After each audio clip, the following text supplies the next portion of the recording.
你们各自都几点如水出来？我从现代而来，原本只想在国公府做个奶娘，安稳护着女儿度日，没料到竟被国公府三位爷步步纠缠，再也无法全身而退。这一切要从入府当天说起。伸出手！这家风有泥垢，你们不行。身上味道太重，不行。头发有垢，退下。到底是古代的大户人家，选个奶娘都如此严苛，希望今天能选上，让我和女儿寻一条保夫活命的生路。我叫柳文英，本是养老院主管，也是育儿师，日夜奔忙，只为了赚钱买房。没想到一次夜班猝死后，就穿成了刚死了丈夫的单亲寡妇。我这是穿越了？丧门星，生不出带把的就算了，还克死我儿子！从今日起，你和我陈家再无关系，滚出来！我呢是刚穿越过来的，我没有自保能力啊。你是他们陈家的，他们不会不管你的。算了，我养，来都来了，只要带着你，总能好好活下去的。滚！哪来的臭寡妇？我们家不收人！臭死，真晦气！一个女的带着个拖油瓶能做什么？赶紧滚！别他妈妨碍我做生意！若不是到了绝境，我也不会来到这高门大户碰运气。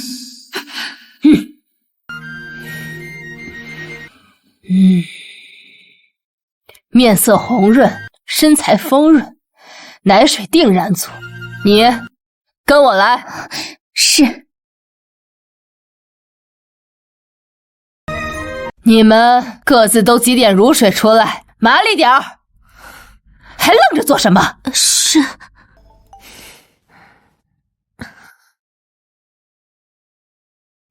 你们知道吗？国公府最出名的便是那三位爷，大爷严肃寡言，如今生子；二爷温润如玉，已然成亲；三爷乖戾张扬，尚未及冠。他们就是人中龙凤，偏偏个个清心寡欲，不近女色，谁也入不了他们的眼。大哥，恭喜啊！不过你可别把小孩教得跟你一样，古板严肃。哎，对了，二哥，什么时候有你的好消息啊？你就别操心我了。要是你马上急坏了，可有意中人？我满京城的女子，谁配得上小爷我啊？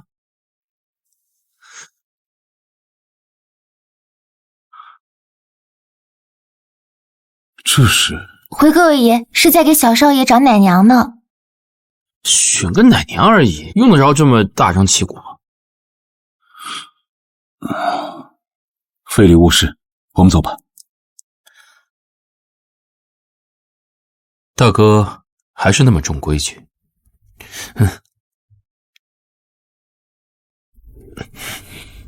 闭嘴！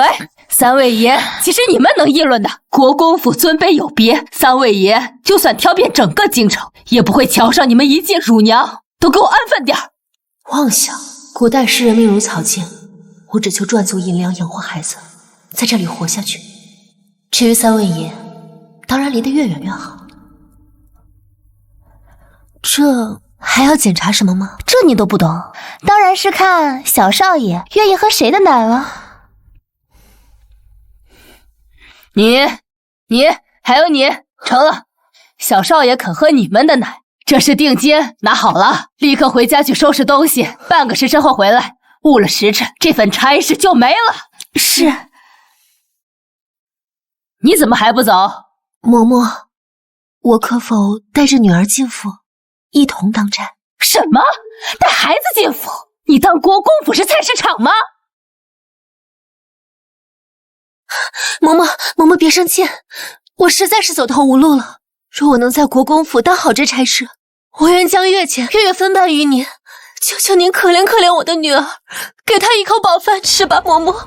大夫人奶水少，小少爷又挑剔，好不容易挑出他们三个合适的，为了一个奶娘惹出什么祸端，我这管事嬷嬷的位置怕是坐不稳。不行，绝对不行！国公府规矩大过天，从来没有乳娘带孩子入府的先例，我可担不起这风险。铁嬷嬷，奶娘人呢？不是说找到了吗？小少爷都饿得直哭，大夫人都催多少遍了？姑娘，刚刚小少爷喝的3碗奶当中，就有1碗是我的。那还磨蹭什么？还不跟我走？小少爷若是有什么闪失，你我可都吃罪不起。哼！哎呦！快奶娘呢？见过大夫人，请将小少爷交于我吧。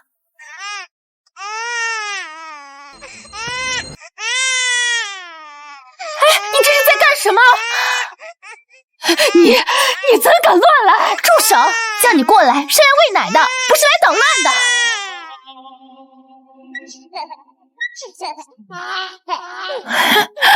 叶儿竟然笑了，你这是做了什么？回大夫人，这是在给小少爷拍嗝。婴儿吃奶时难免吸入空气，积在腹中便会哭闹胀气，轻拍后背能让气顺些，睡得也更加安稳。原本叶儿吃完奶也一直哭，府中那么多奶娘都解决不了，你这法子我倒是头一次见，没想到如此有用，你倒是个细心讲究的。紫竹，给他赏20两银子。这银子比我现在半年的工资还多，谢大夫人厚赏，只不过这赏赐我不敢接。奴婢还不是府里的奶娘。田嬷嬷，怎么回事？大夫人，此事不怪田嬷嬷，奴婢已过山，只是奴婢还有一孤女，孤身在外，恐难活命。若大夫人愿意收留我们，奴婢定当尽心竭力照顾小少爷。于情，我同为母亲，能够体会骨肉分离之苦。于理，他孤儿寡母，如今我给了他活路，他日后必定会尽心尽力照顾叶儿。罢了，看在叶儿肯吃你的奶，你便留下吧。奴婢谢过大夫人。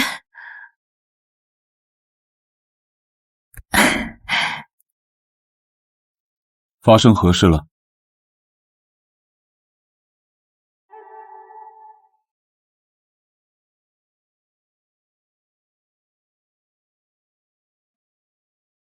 是他。夫君，这是新来的奶娘。叶儿之前一吃完奶一直哭闹，她一来就给解决了。我看她孤儿寡母怪可怜的，便许她带着女儿入府，你看可好？大爷最重规矩，定不会同意。孤儿寡母，传言大爷最重规矩，该不会……既然是你的决定，那便如此。我国公府不至于容不下一个孤女。谢大爷，谢大夫人。你呀，可真是运气好。大爷向来最重规矩，今日竟然同意你入府，大夫人也真是菩萨心肠。嬷嬷，您这说的哪里话？今日能留下来，全仰着嬷嬷您刚才点头，这恩典说到底是嬷嬷您给的，我可不敢贪私。银钱往后还能再挣，初来乍到，得罪人给自己穿小鞋，就得不偿失了。你是个明白人，既然大爷和大夫人开了金口，你便好好当差，尽心伺候好小少爷才是正事。是，谨记嬷嬷教诲。从今日起，咱娘俩总算有个地方住了。放心，娘会赚足银两，让咱娘俩过上好日子。你们3个以后就在这幽雨轩当差，月钱是3两银子。3两银子，国公府果然阔绰。每人4个时辰，轮班照看小少爷。交接时务必说清少爷的吃喝睡况，不允许出半点差错。此外，1日3餐会有小厨房准备，若有谁乱吃东西，害了小少爷，你们知道后果。是，谢嬷嬷，谢嬷嬷提点。哼，规矩真多呀。俊涵奶娘，轮到你当值，随我来。这就来。我比你大，就叫你一声柳妹子。我看你带着孩子，怎么不放家里让人看啊？夫君心丧，婆家不容，这不得已才带孩子出来寻条活路。没想到你这般年纪真是命苦啊！往后啊，我们互相照应。多谢秋月姐，我们都是照顾小主子的，理应互相帮衬。我还以为是什么关系，没想到只是个被婆家赶出来的寡妇，和我这种正经人家出来的奶娘终究不一样。翠华姐，我来接班了。小少爷刚出生3天，正是最磨人的，每隔半个时辰或1个时辰就要喂次奶，你要多注意。知道了，翠华姐。给。幸亏我以前经常加班熬夜连轴转，如今照顾起你，倒是驾轻就熟了。大爷，你怎么这个时辰来了？来看叶儿，今日谁当值？回大爷，今日是刘奶娘。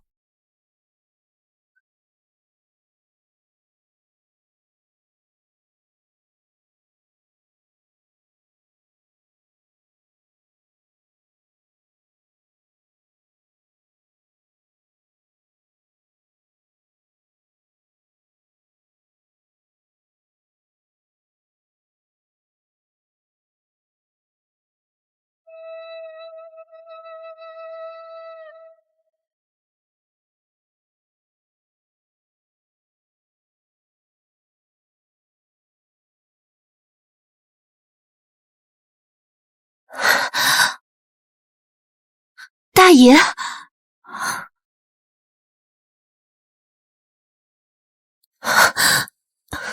这人怎么回事？不知大费了无事吗？大爷恕罪，奴婢未曾及时拜见大爷。叶儿今日可还安好？小公子今日精神尚可，奴婢喂奶前检查过，并无发烧，睡眠也还算安稳，只是心生而易醒。不过奴婢会勤加看着的。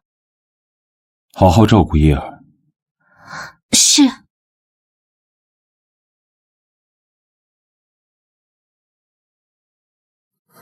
大爷的眼神好似在审讯犯人，实在有些让人招架不住。夫君，夫君今日便留下来休息吧。不了，刑部还有事，明日再来看孩子。你注意身体，早些休息。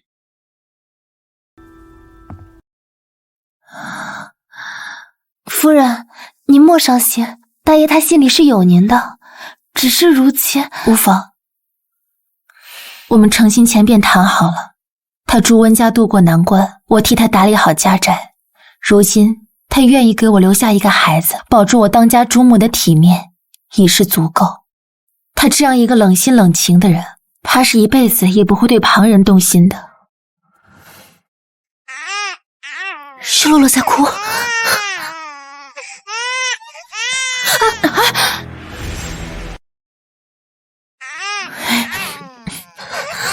洛洛，洛洛乖，不怕啊，不怕。翠华姐，可是我哪里做的不妥，该罪你了。你那孩子哭了一晚上，以后夜夜都这么哭，让人怎么休息啊？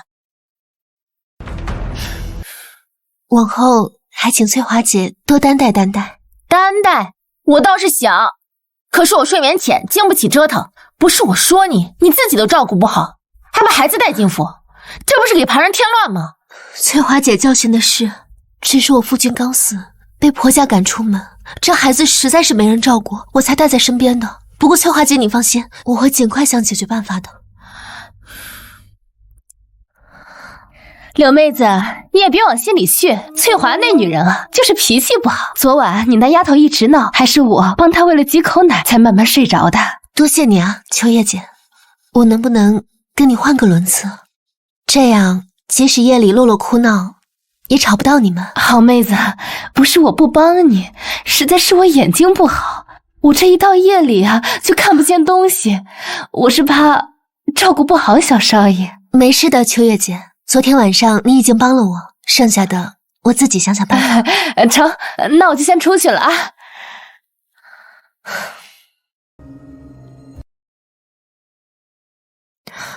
耳房虽小，收拾收拾也能住人。那耳房又暗又小的，怎么能住人？耳房虽小，但吵不到旁人，能省去很多是非。想不到你还是个能替人着想的。也罢，你自己愿意去就去吧。多谢嬷嬷。等等，那屋子住可以，如若里面的东西弄坏了，仔细你的皮。好，谢谢嬷嬷，我知道了。田嬷嬷表面看着冷，规矩也卡得死，但只要不触及府里底线，也并非不近人情，反而是刀子嘴豆腐心。虽然这段时日又忙又累，但和洛洛总算是安稳下来了。快，随我去前院集合，麻利点儿。嬷嬷这么着急，难道又出事了？饶命！少爷，我错了。每个院子都来，不知今日这么大阵仗，所为何事？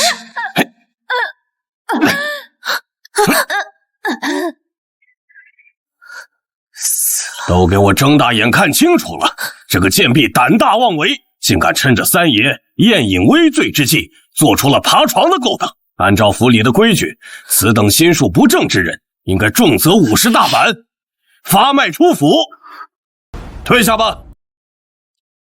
一个活生生的人，就这么被打死了。那三爷果然是个草菅人命的人，日后定要远离，在府上也要更加谨慎小心。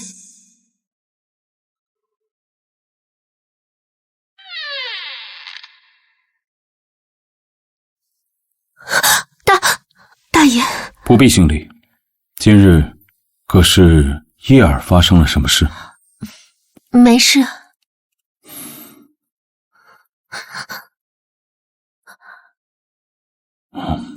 照看孩子，有什么需要可以随时和大夫人说。是，谢过大爷。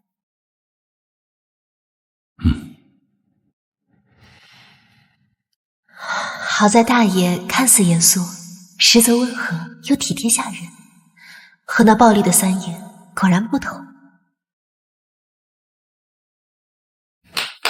都来领一下上个月的月钱，每人3两，自己点清楚了。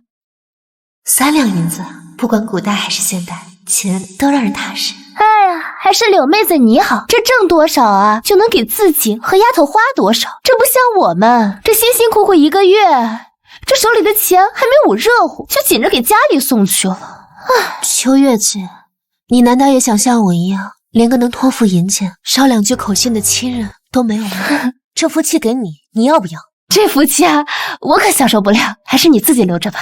哼，切，得意什么呀？哼，刘妹子，秋月姐，昨日啊，是我说话不当，尝尝我买的花生酥，就当给你赔罪了。这点心是哪儿来的呀？昨日不是给嬷嬷告假，说回家送月钱吗？就在家附近买的。做奶娘的，入口的东西须得格外注意，不吃显得不识抬举，可吃了，要是出了什么问题……多谢秋叶姐的好意，我最近肠胃不太舒服，吃了反倒难受。嬷嬷不是教过咱们要忌口吗？那还是少吃些为妙吧。哎呀，就吃1两块，哪有多大事儿？老娘奶过2次孩子，什么能吃，什么不能吃，还要你这丫头来教，真是穷讲究不识货。你们2个快去天兰院，小少爷出事了。大夫人，这2日服侍小少爷的奶娘们都在这儿了。小少爷的症状是过敏，许是奶娘们食用了性发的食物，通过乳汁过给了小少爷，这才引动了风疹。查，给我仔细的查，若是谁让叶儿过敏，查出来重打30大板，丢出府门，永不再用。完了，完了，这下该如何是好？刘文英，别怪我，谁让你无依无靠，最好拿捏。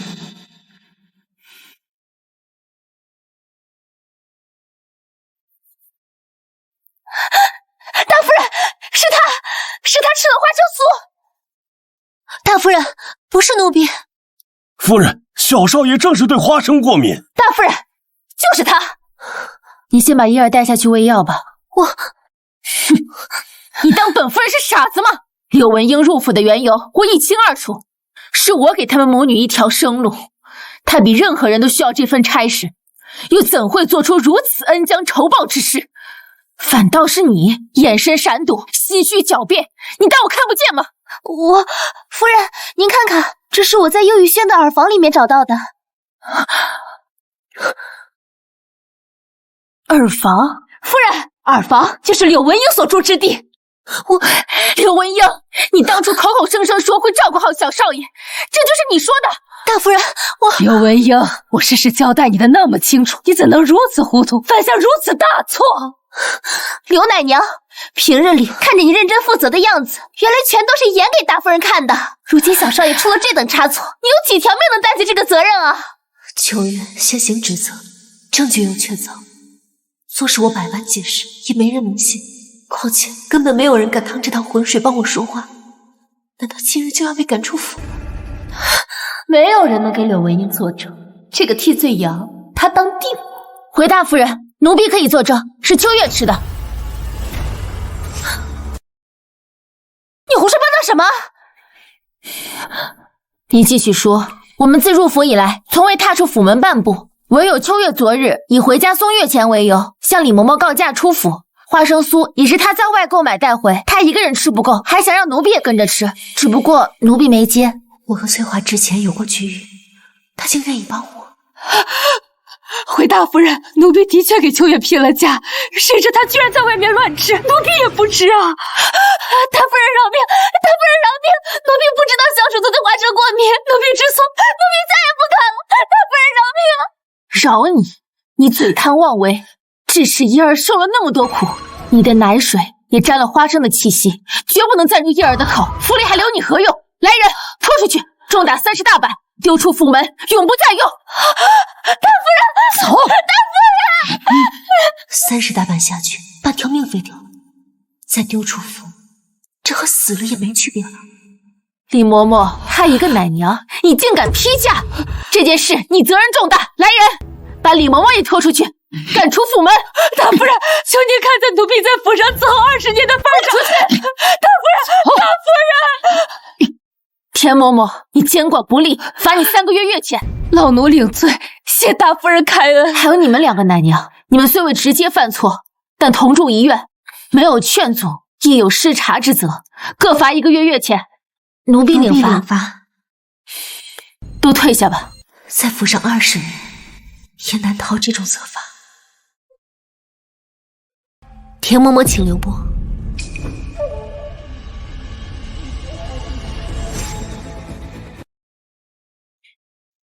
找我何事？这是何意？之前我答应过您，要是我能入府做活，便将月钱分半于您。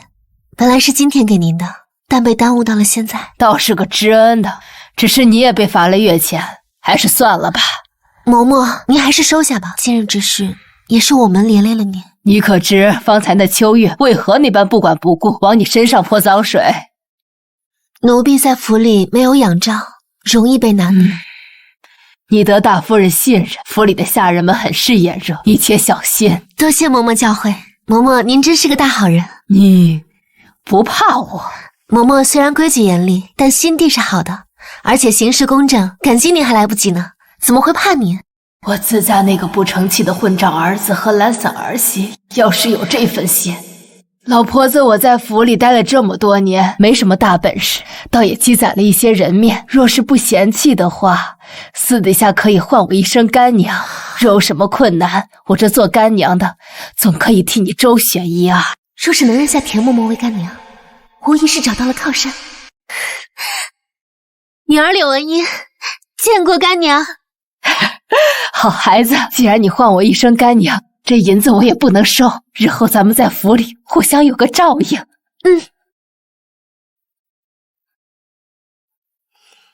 我和洛洛孤儿寡母，就算攒下了钱，也是稚子抱金于市，极易引来歹人觊觎。在没有自保能力之前，国公府才是最安全的庇护所，所以还需做好本职工作，努力在这儿站稳脚跟。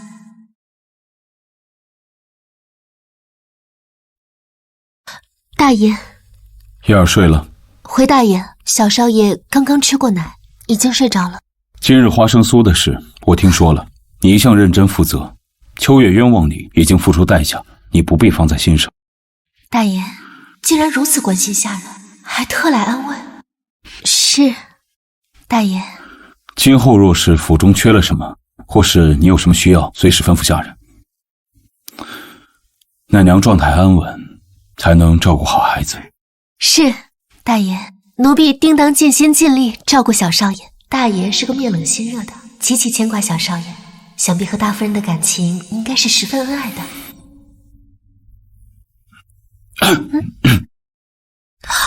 这，你去换个衣服吧。是。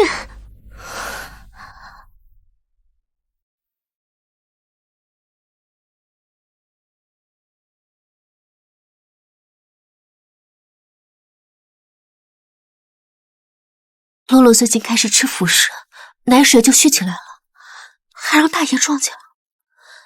回去的路上若是被人撞到，岂不是更尴尬？还是躲起来处理一下吧。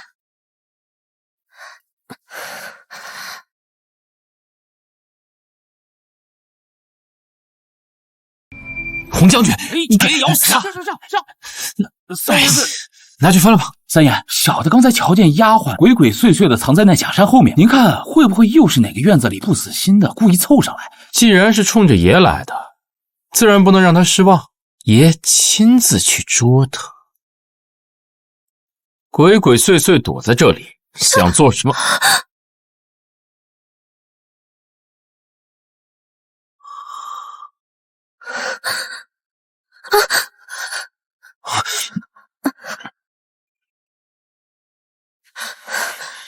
是三爷，怎么偏偏撞到他？若是被他误会我蓄意勾引，岂不是也要像那日的丫鬟一样被打杀了？三爷饶命！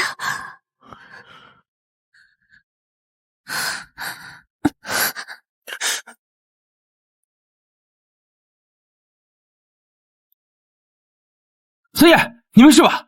刚才那个丫鬟，要不要奴他们去把她给追回来？是啊，他竟然敢冲撞你，绝不能轻饶。追什么追？算了，一个不懂规矩的丫鬟，本少爷懒得跟他计较。对了，今日之事你们谁也不准说出去，听明白了吗？是。三爷何时这么宽宏大量了？嘘，三爷说什么就是什么，咱们可是什么都没看见。走。我只是个奶娘，三爷定然也不会认识我，应该不会找上门来。秋月被赶走了，现在只有你我二人轮值6个时辰，喘口气的功夫都少。高门大户的差事从来都是这样的，在新奶娘来之前，我们也只有咬牙硬扛了。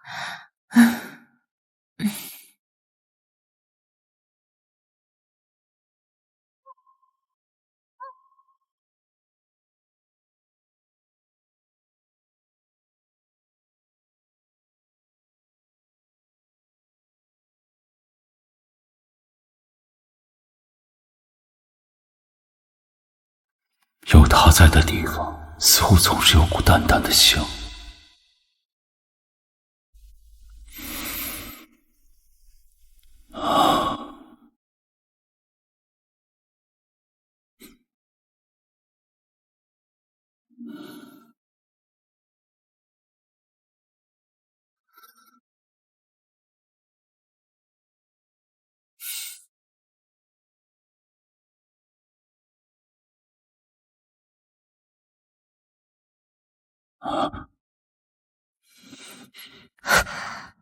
奇怪，怎么感觉有人？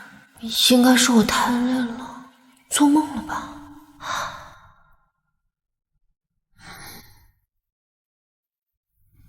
我到底在做什么？为何遇见他，我就无法控制我自己？吃约莫半个月了，睡着的时候总感觉有人在看着我，有时候还能感觉到他的呼吸，可醒来什么人也没有。姑娘，请把脉，脉象细弦，是思虑过度之兆，开点药调理即可。永娘子，你放心，国公府内很安全，断不会有宵小潜入。多谢大夫了，我最近还在哺育孩子，药就不用开了。难道最近真的是我太累了？算了，想那么多没用的干嘛？倒不如想想如何能成为不可替代的，好在大夫人面前站稳脚跟。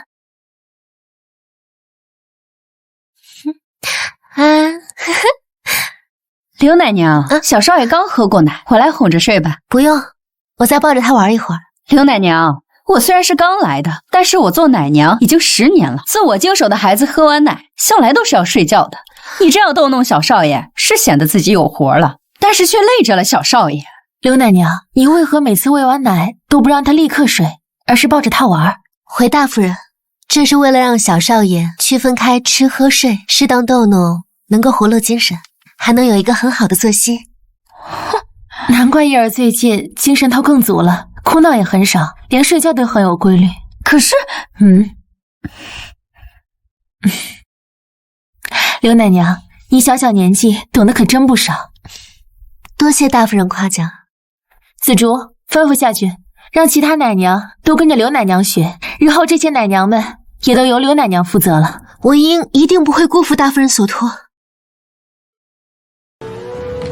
大夫人，奴婢看小少爷长牙，口水多，容易闹口水疹，奴婢便做了几个口水巾，用的是最柔软的细棉布，吸水性好，还不容易磨伤皮肤，可否给小少爷戴上？针脚细密，布料舒适。刘奶娘，你真有心，你之前给叶儿做的那些布扎玩具，叶儿都可喜欢了。谢大夫人谬赞，这都是奴婢分内之事。布扎玩具也好，口水巾也罢，都是小情小绪，远远不够。我得做些更能立住脚的事。锦绣阁上月采买丝线，花了150两，似乎有些多了。大夫人，奴婢斗胆，账目多了，似乎并无不妥。什么？上个月江南新丝上市，导致活丝的价格普遍降了1成。这150两的采买费，若是按照旧价，确实有些多了；倘若按照新价算，似乎并无不妥。确有这么一回事。夫人查账自有决断，你一个奶娘做好分内事便是，怎可如此多嘴？紫竹姑娘教训的是奴婢多嘴了。你把小少爷带回屋去吧，不要再打扰夫人查账。是。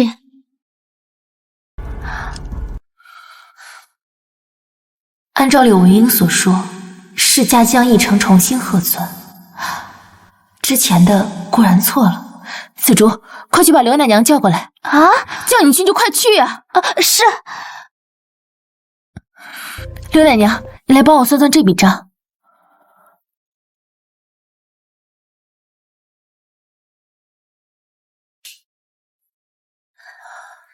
算好了。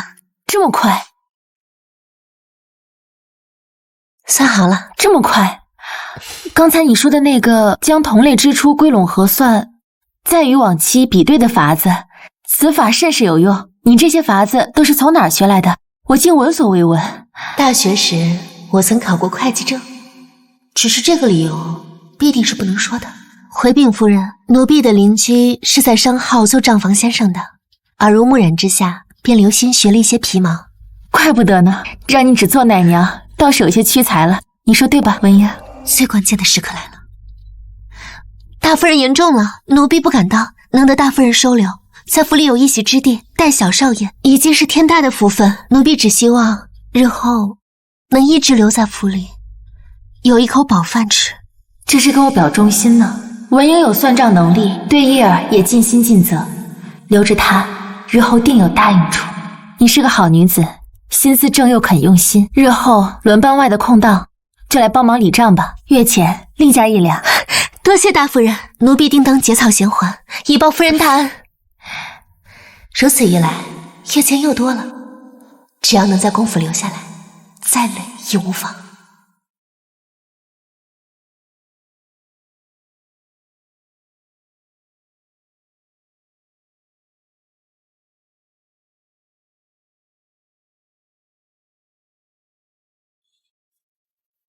大爷，是你吗？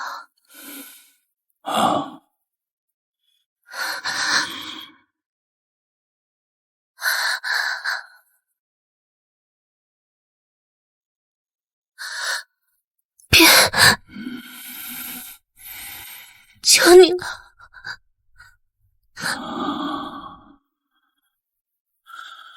别哭，姨娘，我会对你好，我会。那日荒唐的梦之后，他的身影一直盘旋在我脑海，难道我对他？雪浪尽一堆。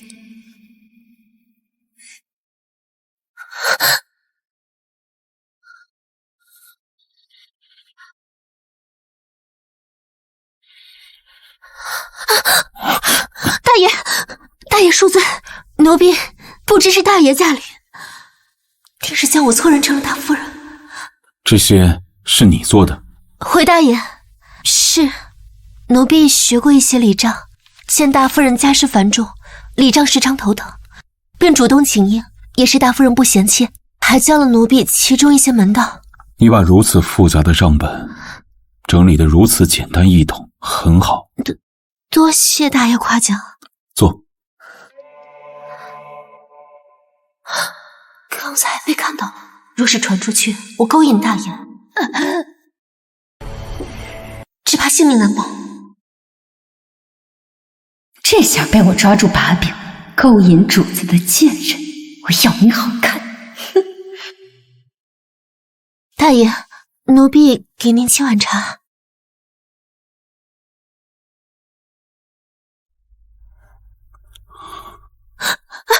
大爷恕罪，奴婢罪该万死，奴婢手滑，不慎污了大爷的衣袍，奴婢该死，还请大爷重重责罚。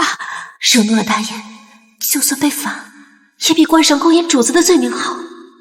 夫君今日回来的大早，这是怎么了？回大夫人，一切都是奴婢的错，奴婢刚刚给大爷奉茶，一时手滑，不慎污了大爷的衣袍。无妨，小事。平日里你最为稳妥，今日怎会如此不小心？想来是侯爹这些账目耗神了吧？罢了，既然大爷不怪罪，你且先退下吧。是，多谢大夫人，大爷宽宏。夫君，夫君，无事。刘奶娘也是无心，夫君切莫怪罪。先去换身干净衣裳吧。好。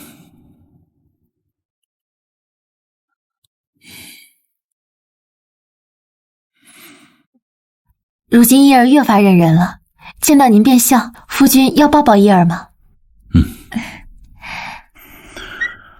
你让一个奶娘去礼账？起初我也只是让她试试，没想到她竟然有一手礼账的好本事。不瞒夫君，有些简便实用的法子，我还都是向她请教学来的呢。她理的账我都仔细看过了，无一错漏。不但会照顾孩子，还会打理账目，也懂得分寸，知道进退。那点毛手毛脚也算不得什么。夫君今日便留下休息吧。不了，我还要去刑部。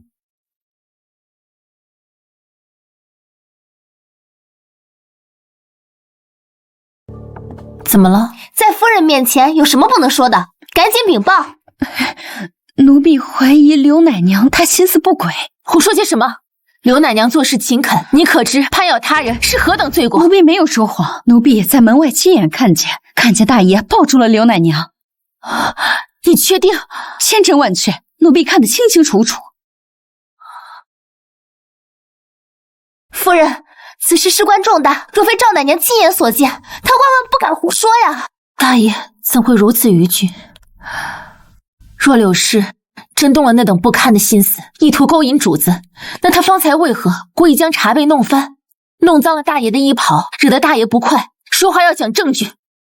夫人所言极是，空口无凭，确实需要证据。夫人，那柳氏真存了攀龙附凤的心思，必然是一个贪慕虚荣、见钱眼开之人。奴婢倒是有一计，可以让他露出马脚。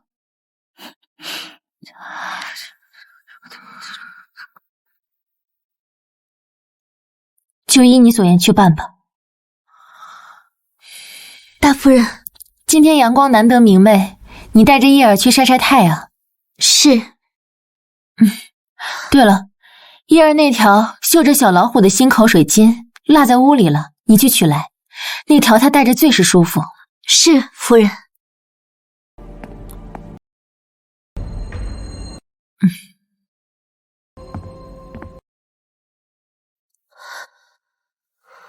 这怎么会有个镯子？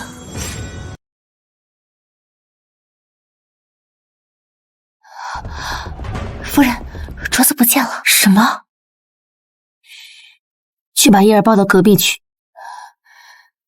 哼，刘氏，我且问你，自从你入府以来，我待你如何？夫人待奴婢恩重如山。恩重如山，好一个恩重如山！你就是如此报答我的。奴婢不知道做了什么，竟惹得夫人如此动怒。你还要装傻到几时？昨日你与大爷在屋内拉扯不清，今日又胆大包天偷了我的金镯，我真是看错你了。原本以为你是个老实本分的，没想到你勾引男主子在前，偷盗财物在后，叶儿身边岂能留你这么一个祸害？夫人，来人，将这贱婢给我拖出去，即刻逐出府门。夫人，我可以解释的。那镯子还敢狡辩？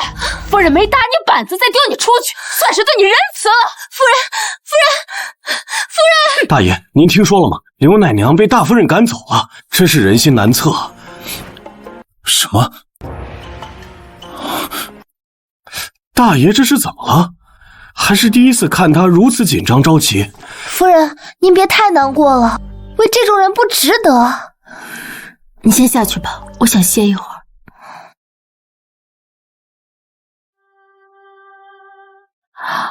这镯子怎么会在这儿？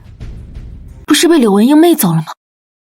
是我弄错了，紫竹，快去把文英找回来！大爷，奴婢刚才太心急了，对不起。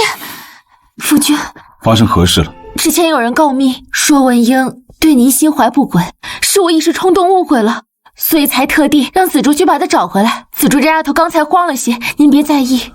竟然是因为我才被误会的，我的一个举动竟然给他招惹出来这么大的祸事。夫君，不是，快去吧。是。夫君，你可是觉得我做的有何不妥吗？为何这么说？夫君刚刚进来的模样，我还是头一次见呢。是啊，我竟然会为了一个奶娘做出这种逾矩的事，还给她惹了麻烦，然后还是并无不同。走！这怎么了？这是他犯了错，被夫人责令，即刻赶出府。什么？哎呀，咱们做下人的最重要的就是本分，可不能有那些不该有的心思。赵奶娘，哎呀，嬷嬷，居心叵测的人又不是我，一个卑贱的奶娘还想着攀高枝呢。大爷那种神仙人物岂是能看上他的？他呀就是活该。要我说呀，就是大夫人先帝太善良，像他这种不守本分的，就该拖出去杖打50大板，要了他的命。你还愣着干什么？你还不快滚！你还敢拦我？这是大夫人的命令，让你滚出府去。谁说夫人命令了？你算个什么东西，也敢拿大夫人的命令办事？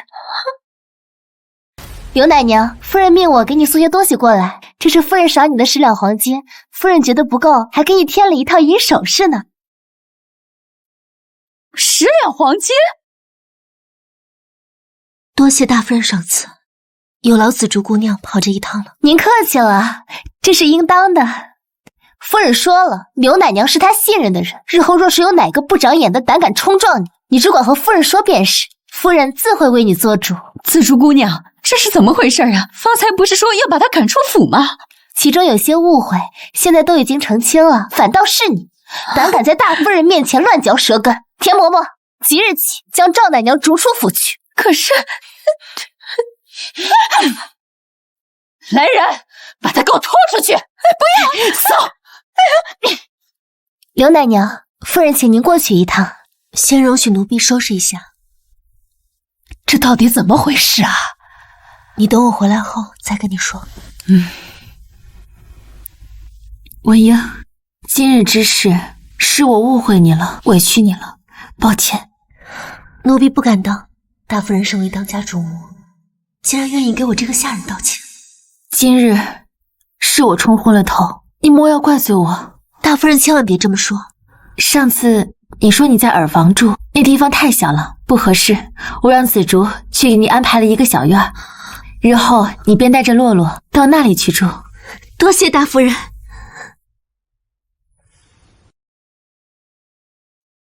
你告诉干娘，今日之事到底是怎么回事？果然，这一切都瞒不过您。我的确是故意让夫人误会的，好让大夫人彻底相信了我。干娘，你也知道的，这府上人心叵测，丫鬟也能算计丫鬟。我只有取得夫人的信任，才能站稳脚跟。我和洛洛没有家，承受不起任何风险。你这孩子，干娘放心，大夫人对我有恩，我一定更加尽心尽力照顾小少爷，帮大夫人料理事情的。那你跟大爷，我是万万不敢想的。你是个聪明的孩子，往后啊，离府里面的男主子们远一些，万不能沾半点嫌疑。干娘，我知道了。刘姐姐，奴婢小竹，大夫人交代了，日后便让奴婢伺候您。夫人竟然还给我安排了丫鬟，她对我如此有恩，日后我定会好好报答她。那我先去天兰院值班，还麻烦你帮我照顾洛洛。交给我吧，刘姐姐。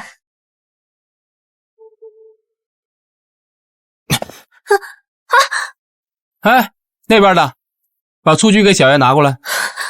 怎么又撞上这位小阎王了？是。三爷，您的蹴鞠。哼，瞧你这缩头缩脑的样子，跟只鹌鹑似的，怎么，莫不是做了什么亏心事？三爷说笑了，奴婢不敢。既然不敢，那便抬起头来，让小爷我瞧瞧。还愣着干什么？还不抬头？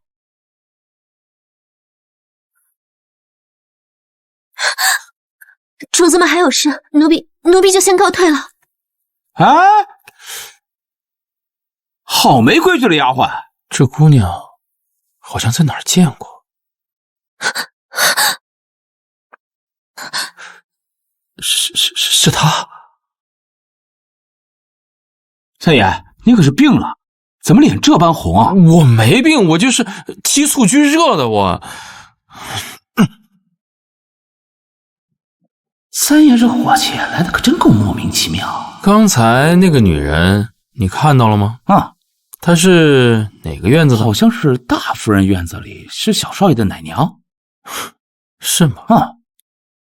哟，今儿个是什么风，把三爷吹到我这天兰院来了？路过街市，看这玩意儿有趣，想着拿来给叶玩玩。大嫂，你这院子里就这些人了？还有些没当值的，怎么了？他没在这里。没事，我还有事儿，我先走了。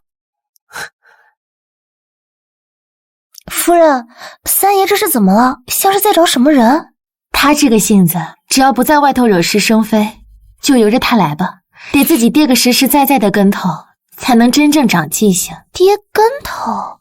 就三爷这身份，这脾气，府里府外谁敢给他跟头跌？他不让别人跌跟头，就算谢天谢地了。蚁毒还能咬死象，更何况是焦象？那谁能叫三爷跌跟头啊？看看吧，世事无常，谁又说得准呢？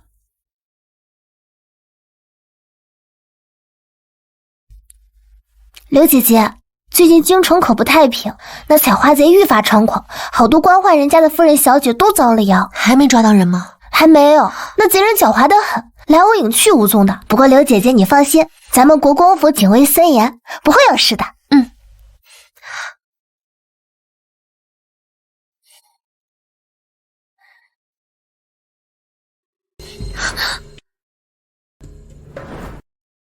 不会是采花贼？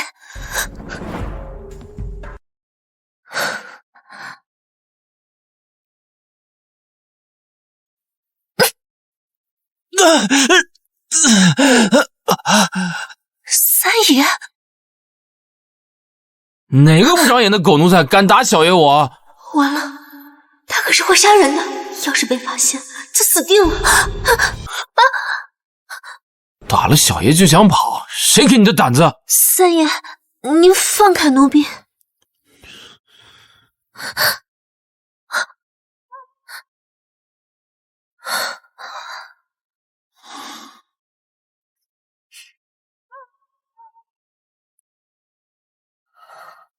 躲什么？小爷我找了你好几次都让你给溜了，这次看你还能跑掉？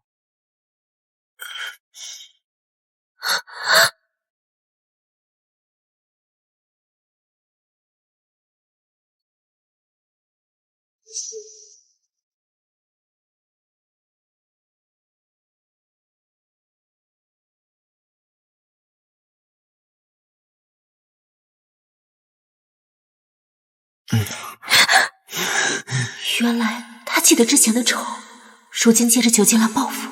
若是被他知道是我打了他，哎，你还敢推我？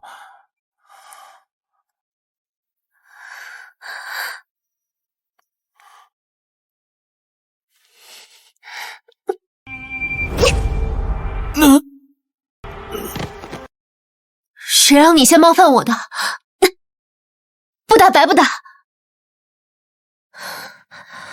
还好还有呼吸，还没死呢，但不能让他就这么倒在这里啊。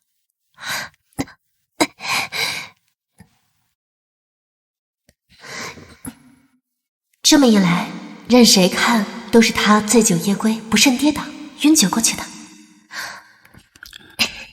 三爷在这里，快帮我把三爷扶进屋去。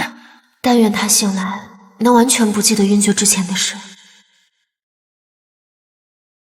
敲啊，让我看看到底是不是你。奴婢真的不敢。让你敲就敲，哪那么多废话？我让你敲。若是现在避开，洛洛还在屋里，万一被牵连，况且或是我惹下的，怎能连累无辜的小主？奴婢见过三爷。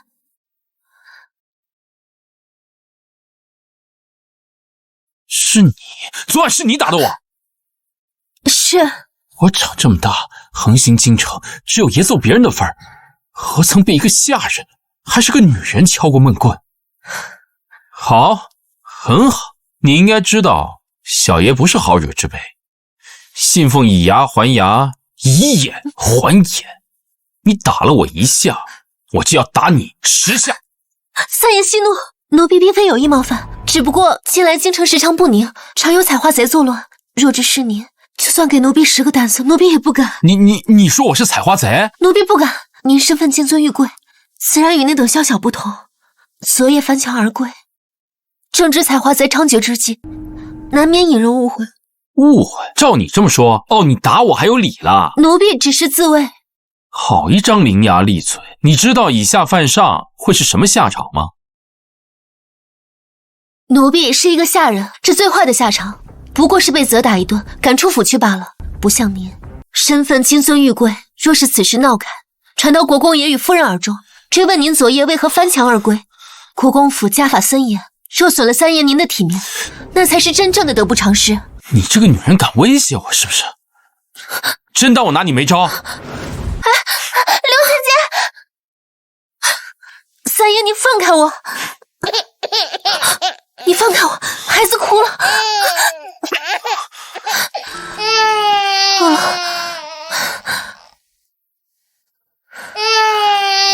孩子定是饿了。三爷，可以麻烦先出去一下吗？您要处罚奴婢，还请等一会儿。凭什么？你让我出去我就出去，谁知道你到底要干什么？我孩子饿了。你孩子饿了，跟我有什么关系？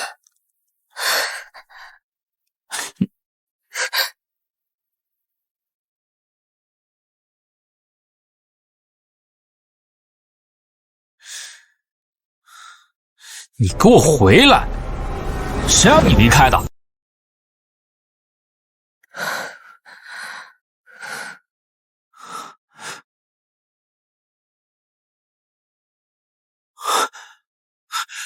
你做什么？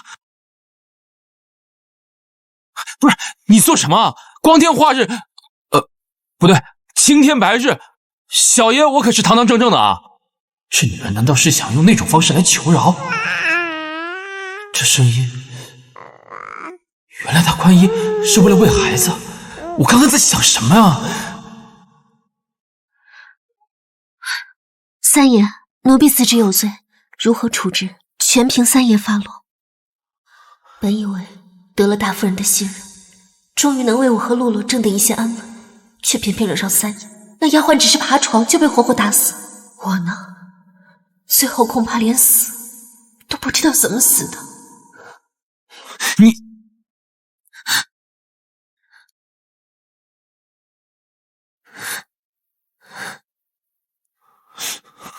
你委屈什么？小爷我被打了都没说什么，你倒先委屈上了，赶紧起来。那三爷的意思是饶过奴婢了？就这么轻易放过他，让我梅三爷的面子往哪搁？后脑勺的包还疼呢，但是把他赶出去也不行。想得美，先记着，等爷后脑勺这包消了再算总账。哼，总算是逃过这次。时间一长，小阎王脑袋上那个包消了肿，没了证据，届时再求求大夫人，难保不会全身而退。夫人，账册算好了。文英，你真是越发熟练了。三爷来了，他怎么又来了？大嫂今日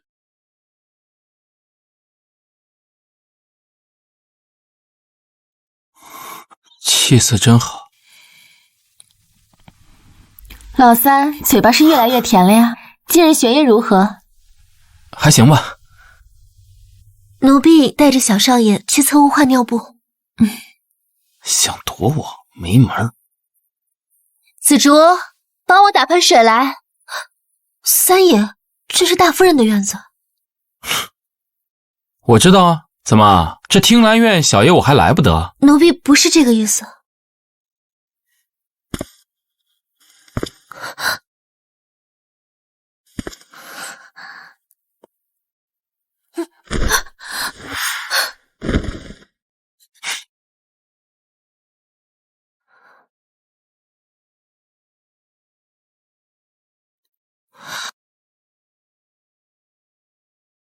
躲什么？上次不是挺能耐的？在公府待腻了？三爷，往日种种都是奴婢的错，求三爷您高抬贵手，不要再为难奴婢。这怎么能算是为难呢？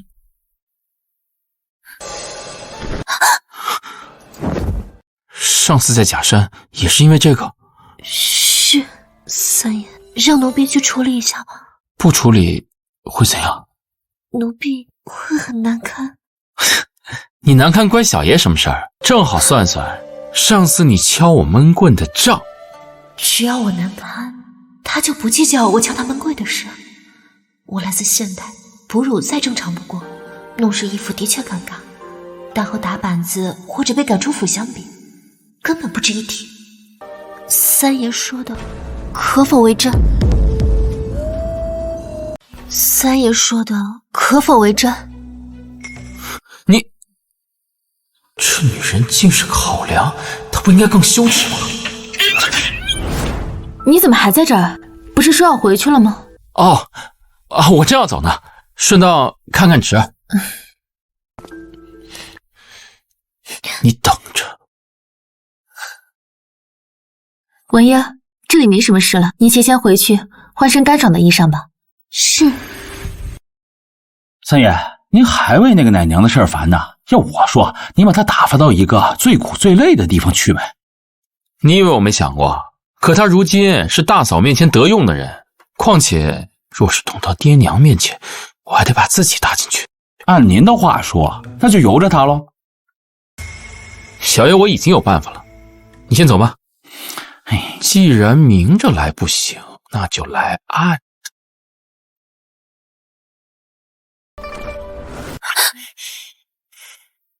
三爷想做什么？怎么见到小爷我很意外？三爷不是在大夫人院子里说过，只要我不处理，便放过奴婢的吗？我何时说过放过你？你倒是会诡辩。看来你打爷这一下没让你怕，还让你胆子大了，连主子的话都敢放地上。那三爷到底想让奴婢做什么？你给小爷我吃一吃。你给小爷我吃一吃，我就放过你。吃什么？侄儿能吃，我为何不能？你无耻！你这和非礼有什么区别？我是来这儿做奶娘，又不是来这儿当小妾的。怎么不愿意啊？小爷我还没跟你算账呢，这点小小的补偿都不肯。你放开！你放开我！三弟，你在做什么？大哥，你怎么来了？光天化日拉拽妇人行至清府，下个月便是你籍贯行礼之日，这就是你学的规矩。大哥，我知错了。知错了就回去面壁思过，若再让我看到你有此等行径，我便亲自禀明父亲母亲，家法处置。多谢大爷。无事吧？奴婢无事。日后若是他再欺负你，可以来找我。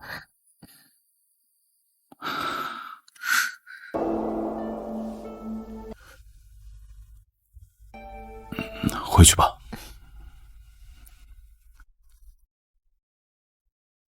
就我碰不得吗？大爷看似严厉，把小阎王训了一顿，可说到底，他们才是血脉相连的一家人。我只不过是个无足轻重的奴才，下场也就是主子们的一句话。若是三爷继续纠缠，那我还要再为李府做打算。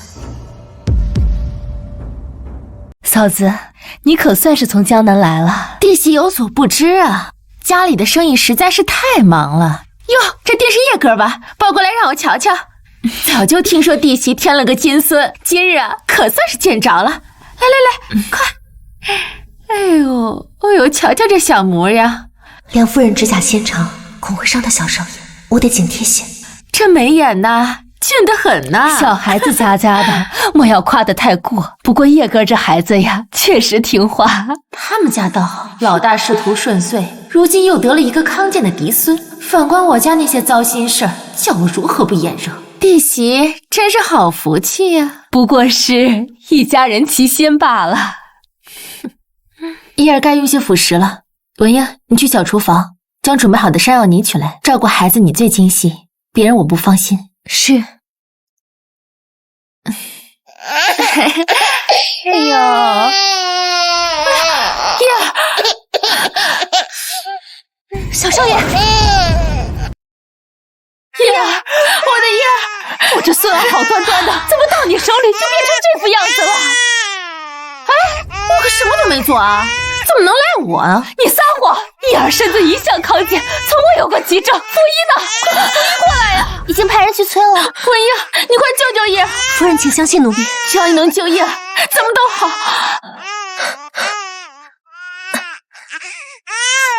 你说什么？住手！怎敢如此对待小少爷？刘奶娘，你这是找死吗？愣着干嘛？还不赶紧把他给我捉下去！母亲，你再等等，文英她不会害叶儿的。你快让开！哪有她这么救孩子的？住手！是啊，她这不是故意的吗？要我说呀，像她这种居心叵测的丫鬟就该打死。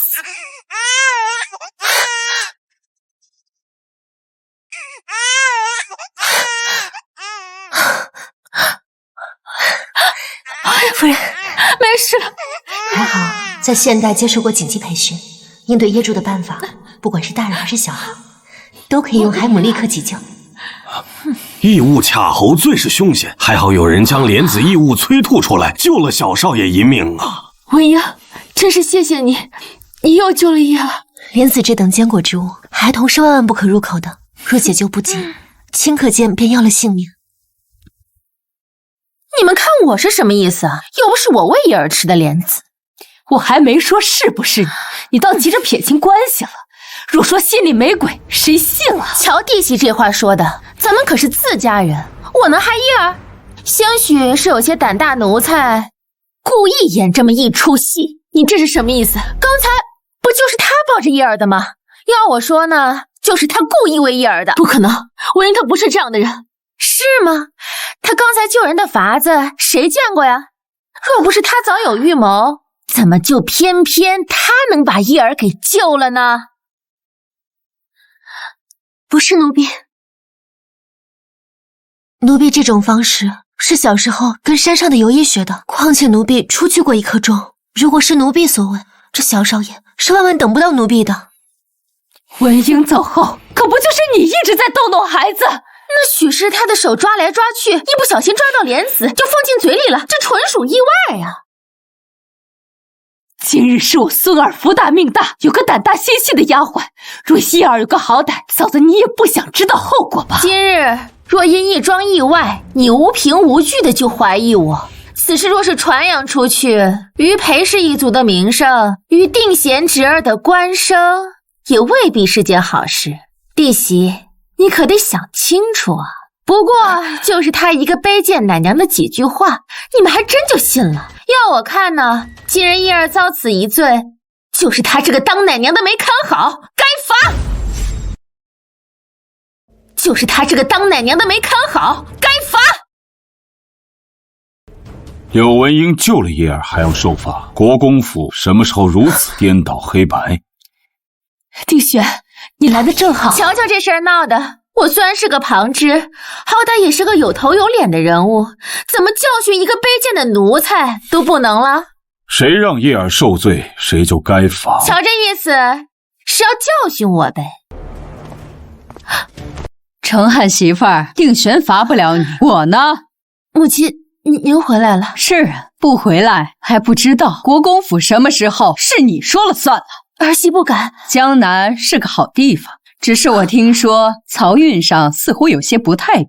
是有一点，不过都是些小事儿。小事儿影响也大，还不滚回去处理？是，儿媳遵命。是你救了叶儿。回老夫人，照顾好小少爷是奴婢的责任。你今日护主有功，该赏。去取我那对至今欠珠的镯子，赏给柳氏，本月的月钱翻倍。谢老夫人。我看呐，这个奶娘有点本事，人也沉稳，日后可以多多提拔着。是，祖母。夫君这事，定是我想多了。他这样的人，怎会对旁人动心？露露不哭，娘亲带你出去买药。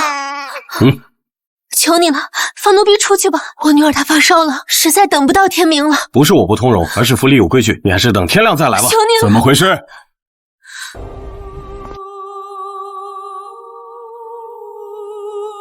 大爷，孩子病了，求你开恩，让奴婢出去吧。露露她情况紧急，实在等不到天明了。放行。谢大爷，谢大爷。站住！现在已是宵禁时辰，药铺早关了门。你孤身出去，非但抓不到药，还可能被巡夜的金吾卫盘问，稍有不慎，便有性命之忧。可是，莫要鲁莽，我陪你去。还愣着做什么？不是着急抓药？上车。是。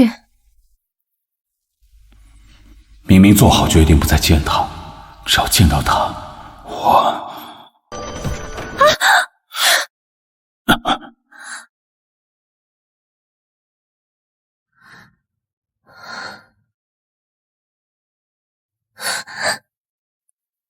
大爷恕罪，奴婢不是故意的。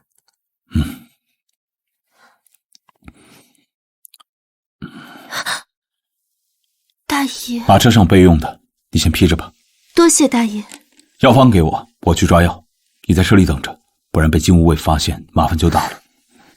多谢大爷深夜相助，今晚的恩情，奴婢定当铭记在心，日后定当更加尽心竭力，照顾大夫人与小少爷，以报万一。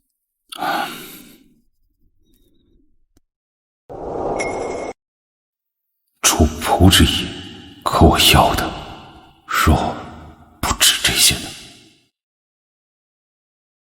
大夫人，昨日洛洛发烧，幸得大爷相助，谢大爷，谢大夫人。别看大爷面容严肃，可他那个人啊是面冷心热，内里最是重情念旧，只是不善于言辞表露罢了。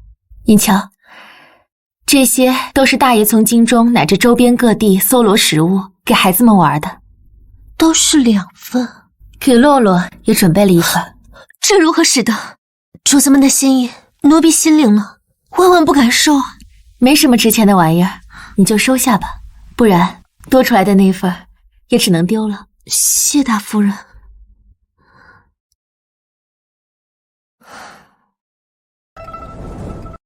再不回去就要下雪了。三爷，上车。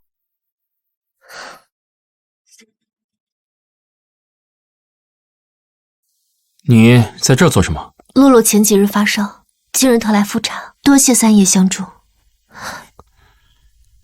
离我这么远，怕我吃了你啊？奴婢不敢。既然不敢，还不坐过来点儿？你不怕冻着你的小家伙？这就是你女儿？是，三爷。你这女儿倒是比你招人喜欢多了。今儿呢，我也算是解了你们母女的燃眉之急了。你看外面这么冷的天，要不是我善心大发，你们母女俩就算走回府城，也得冻掉半条命。谢三爷相助。光嘴上谢可没用，加上之前那笔账，你打算怎么还？回三爷，前几日是奴婢对你有所冒犯，以后若是你有任何吩咐，奴婢当尽心而为，包括今日马车之恩，奴婢愿付车钱，不白做。车钱？就你那点月钱，也是我们府上发的，拿我们府上的钱付我的车费？月钱是府里所发，但这些钱都是奴婢凭双手做事，干干净净挣来的。之前的账，你说我让你做什么都可以。那上次我提的请求，你为何不同意？你给小爷我吃一吃。那个绝对不行。这也不行，那也不行，你到底怎样？闹着我玩呢？我不哭了啊！我吓到小孩了。哎呀，哭什么哭？赶紧哄好啊！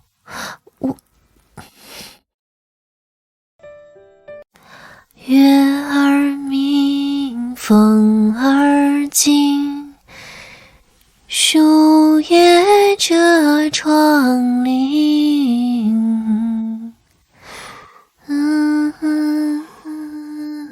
就睡着了，这也算是一件好事吧。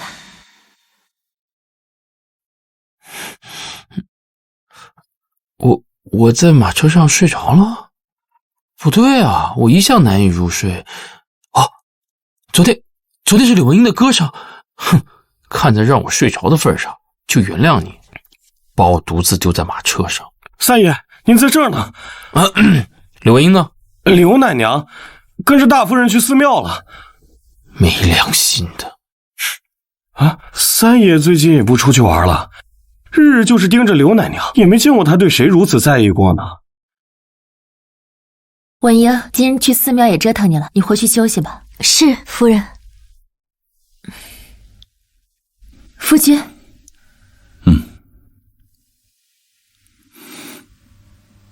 这是何物？这好像是柳奶娘今日求的姻缘符。怪不得呢，我看她今天自己在求些什么，原来是在求姻缘符。柳奶娘不到双十便守了寡，心中盼望着能再有一个依靠，也是人之常情。况且大相国寺的姻缘符最是灵验呢。是啊，她是个好女子，勤谨本分，又疼孩子。若是真能遇到一个老实本分的男人，这后半生也能有个着落。回头我倒是可以替她留意一下。够了，夫君。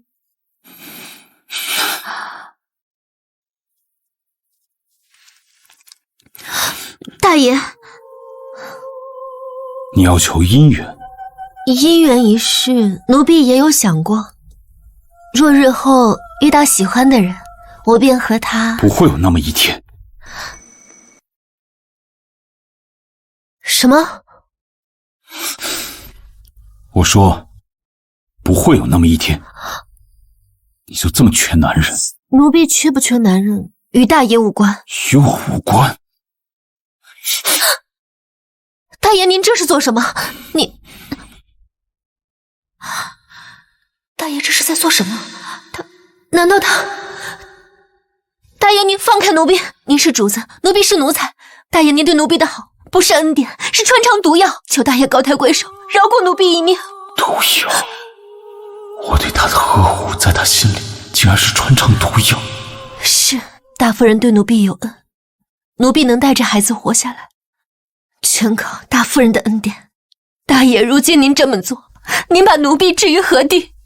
敬叔是主母，敬重他，但这与我要你毫无关系。我自认极致克己，从未有过私欲，却偏偏遇到你，我要你便会给你名正言顺的身份。但奴婢不愿做妾，被困在这一方天地之中。你想要正妻之位？正妻之位是不可能的。若是让他误会我是贪图富贵地位之人，他也会就此放弃。不可能。大爷也知道不可能，那对于奴婢来说也是一样的。奴婢想去休息了。你想要什么我都可以给你，包括我的心。大爷，您是主子，我们之间是主仆，这种关系永远也不会改变。好。听大雨凛冽，梦忽然失约。大爷竟然对我，若是被旁人知晓，我在宫府定然是过不下去的。赎回七叔的钱已经有了，只是日后难道又要让洛洛跟着我过苦日子吗？他还那么小。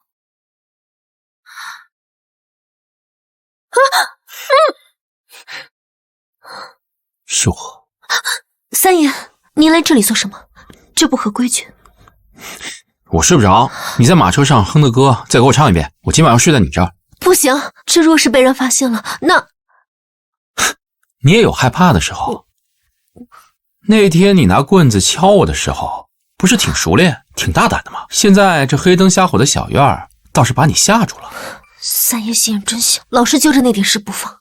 我心眼小，我没把你揪出来，打10几大板，再赶出府去，这已经是天大的恩典了，心宽似海了，还嫌我心眼小。如今若是把我逐出府去，反倒是好。磨蹭什么？还不快唱！罢了，离开之前还是不要惹事。奴婢有些……又怎么了？回三爷，奴婢不抱着孩子唱不出来。那有何难？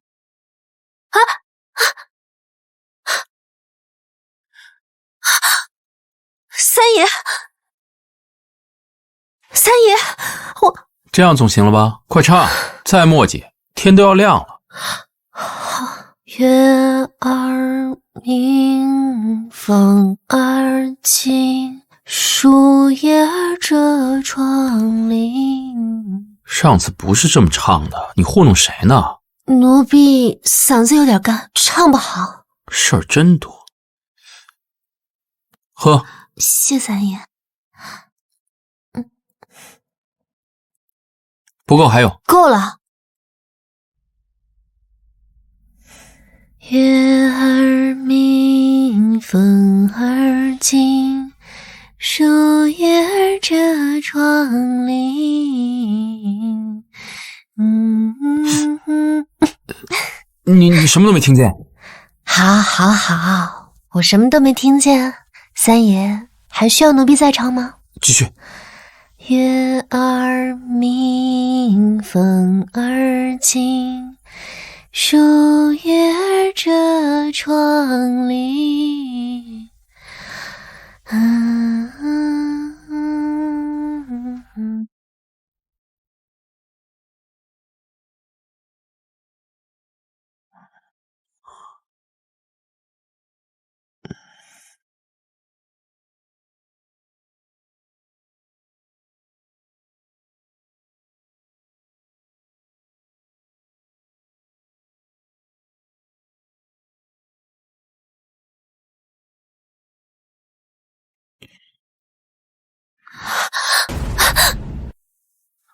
我没想怎样，就是看你衣襟湿了不舒服，所以想帮帮你。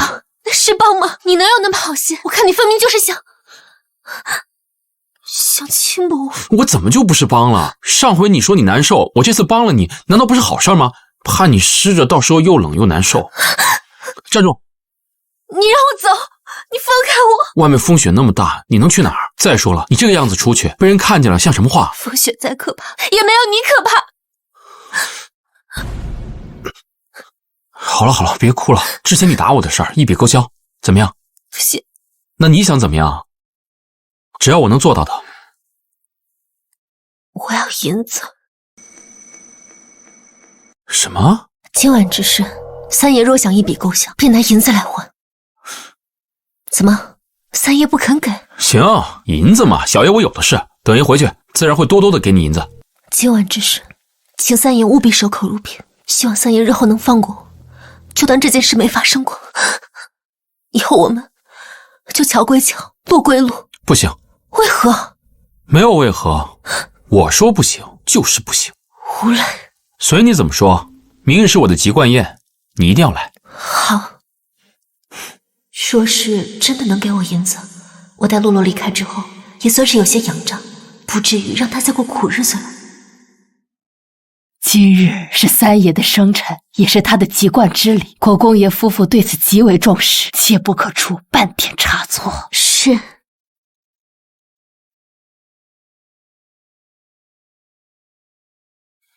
请三爷。今日的他倒是沉稳不少。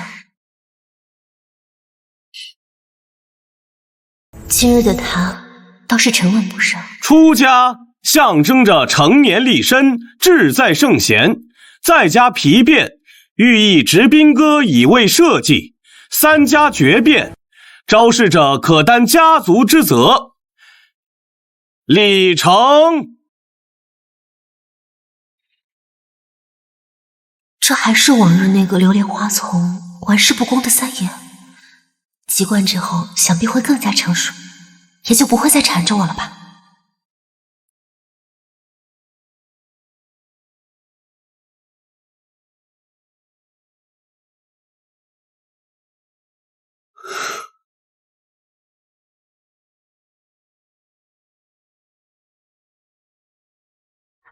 三爷，今晚花灯会正热闹，你随我出去逛逛。三爷恕罪，奴婢还要照顾小少爷，不便外出。这有何难？你让小竹去照顾便是。他看不出来吗？我只想离他远远的。三爷若是有兴趣，自己去便是，何必拉上奴婢？今日生辰正逢上元，父亲让我在房间温书，我偏不，就要看花灯会。三爷您放心，此事奴婢绝不会说出去的。空口无凭，我可不放心。除非你我都攥着对方的把柄，这样你才不会去告密，我才10成10的放心。三爷，您放奴婢下去，奴婢陪您去就是了。早这么听话不就好了？哼，就没见过这么难缠的祖宗。今日是我的籍贯礼，算起来也是我的生辰，你还没给我生辰礼。三爷说笑了，府中奇珍异宝无数，又怎会差奴婢一点微末心意？那不一样，怎么舍不得银子啊？三爷，您一个主子，朝下人伸手讨礼，传出去还不被人笑话？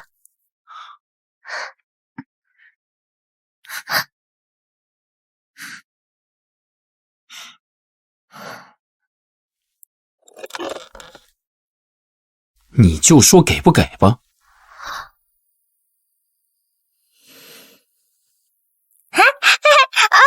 小心！完了，这阎王定要怪罪小女孩了。三爷，无妨。他既然没有怪罪，也是他对小孩一向好，对洛洛也是温柔至极。对不住两位，等一下，将这盏花灯卖与我吧。和儿祝哥哥姐姐百年好合，多子多福，福气满满。莫要乱说，我只不过是这个灯真好看，花也吉利。去吧，记得别伤到手。三爷，你刚刚为何要阻止我解释？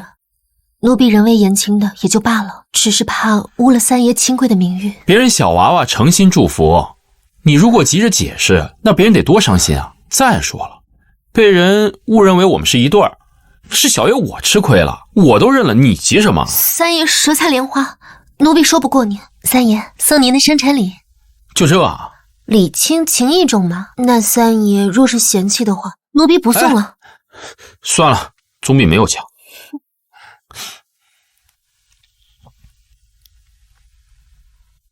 许愿吧。不求富贵，不求姻缘，只愿往后岁月平安顺遂，前路光明可见。你许了什么愿？说出来就不灵了。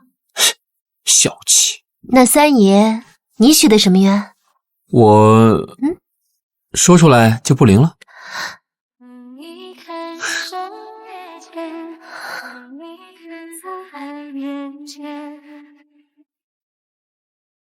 耀君，好巧，你在这里，我们正找你呢。哦，我正要回府呢。哎，吉冠大喜，怎能这么早就回府？哥几个在绵月阁摆了席，专程等你。走走走，今日非得让你见识见识什么叫人间极乐。赶紧的，哎，快点，我们先去前面。哎，走走。哎，那么多朋友，你总不能让小爷我没面子吧？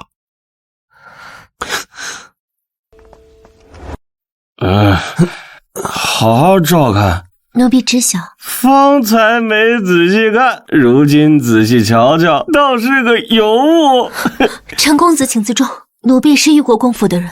玉国公府的人怎么了？不过是个奴才。等耀君醒了，我便向他讨了你，他还能不给了啊？陈儿，玉国公府的人怎么了？我这不是在开玩笑吗？你好好歇着，我先走了，明日再来看你。今晚你可得好好享受，别浪费兄弟们一番心意。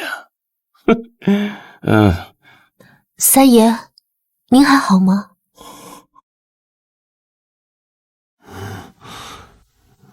你回去吧，不用管小爷我。醉酒人夜里容易呕吐，若是无人照看，被呕吐物堵塞了呼吸，等第二天被人发现，早就凉透了。三爷醉酒，夜里需要人照料，奴婢就在外间，有事您唤一声。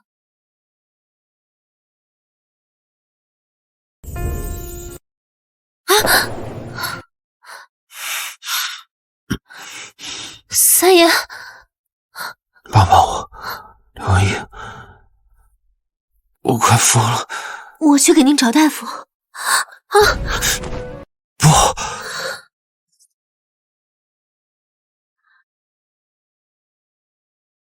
来不及了，晨儿他们给我灌的酒有问题，帮帮我。三爷，难道您真的想吉冠当日与我这么一个奴婢扯到一起？奴婢去帮您找人。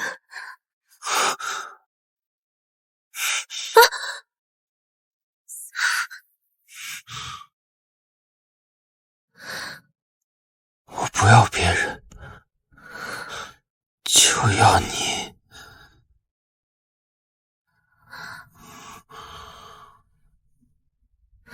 三爷不可，我管不了那么多了。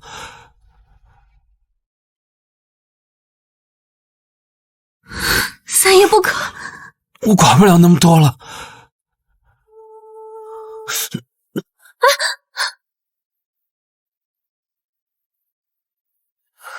三爷，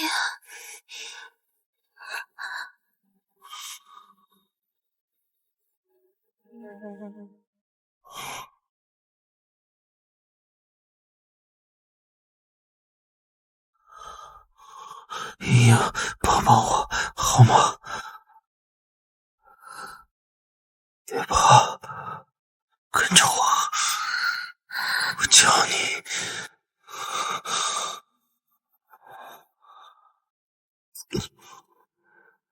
烟台笔墨依旧，檀香袅袅依旧，轻拂胸襟。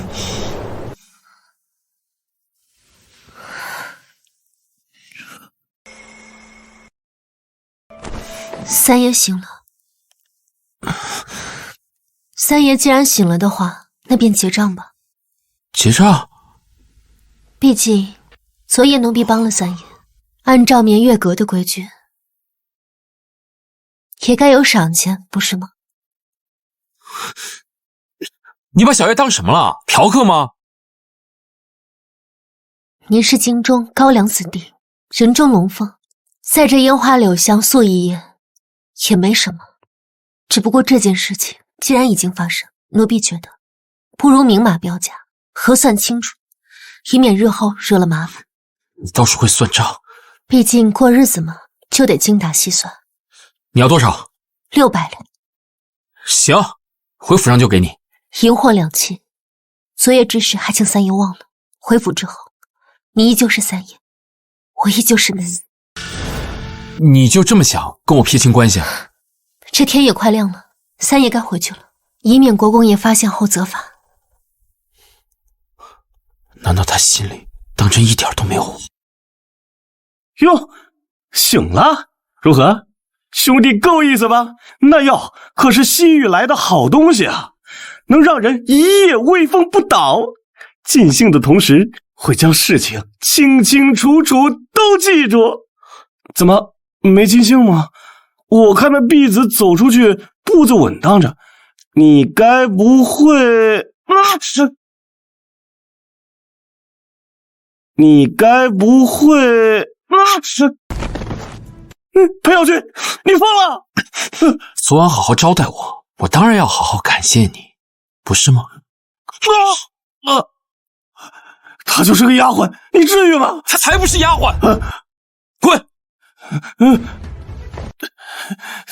是啊，她在我心里早就不是丫鬟，我分明是心里有了她。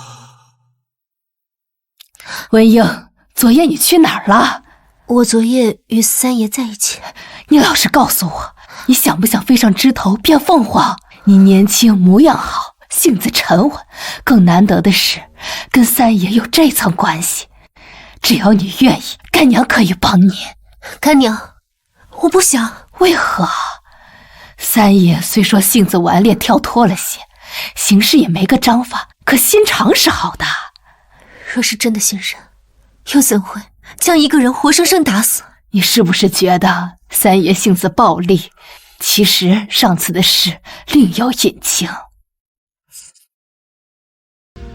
那个丫鬟为了爬床上位，给三爷下药。你想想啊，主子是何等的尊贵，她用了下三滥的手段，万一伤了身子该怎么办？若不严惩，日后人人便要生了脏心思。原来如此，我以为是她不分青红皂白。可是干娘，我已经下定决心要离开深宅怨妇和通房丫鬟，并非我所愿。你要离开，是为了三爷，还有大爷。罢了，你年轻，自有打算。我这当娘的就不说那么多了。不过大夫人怕是不会轻易放你离开，奴婢会尽力去求的。刘奶娘，大夫人找你有急事，你速速去老夫人院子。是。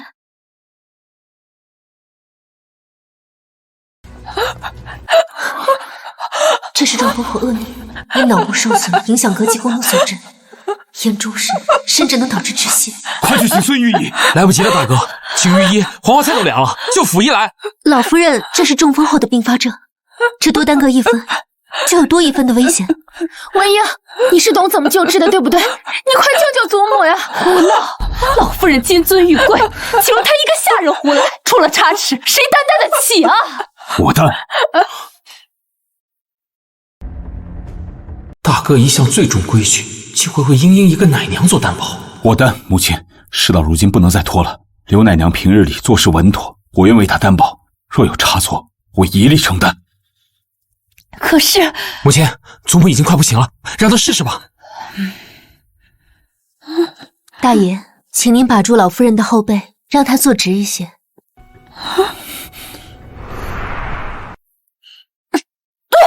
住手！母亲何等身份，你一个下人竟敢……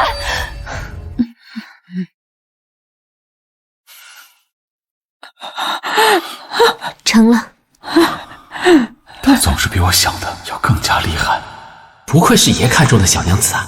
活过来了，祖母活过来了。文英，真是谢谢你。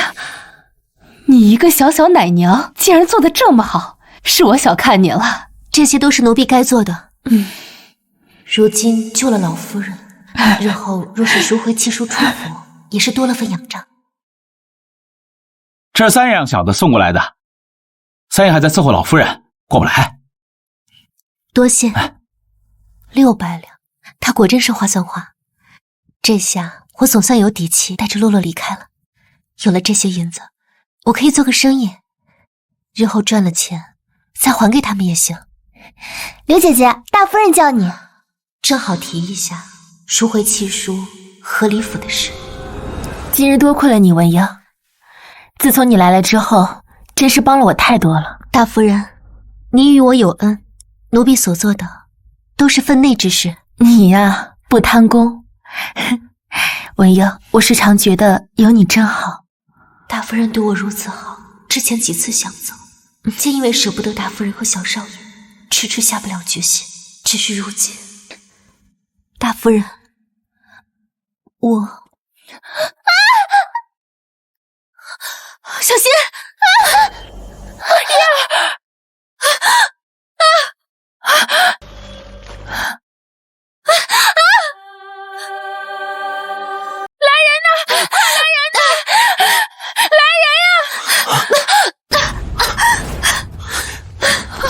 抓住你了！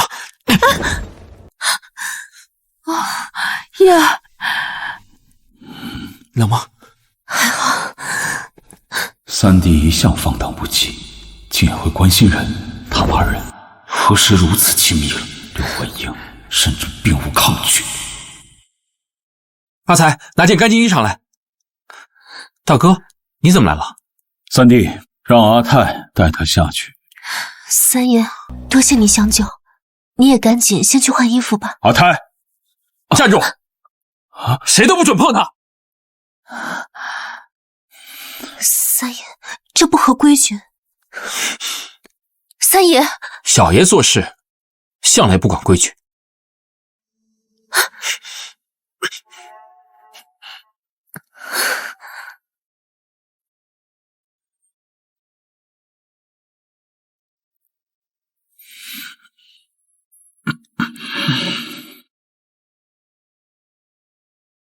那湖水那么深，你想都没想就往下跳，我看你是嫌自己命太长了。奴婢当时情急，没想那么多嘛。情急？那这府上就你一个人吗？轮得到你一个女子往下跳？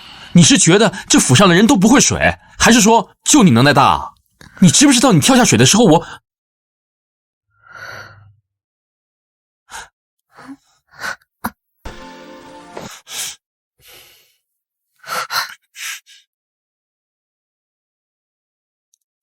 哑巴了？三爷说话就说话，何故离文英这么近？现在知道凑得近，方才怎么不显？还紧紧拉着我的衣襟不放。那还不是你在救我？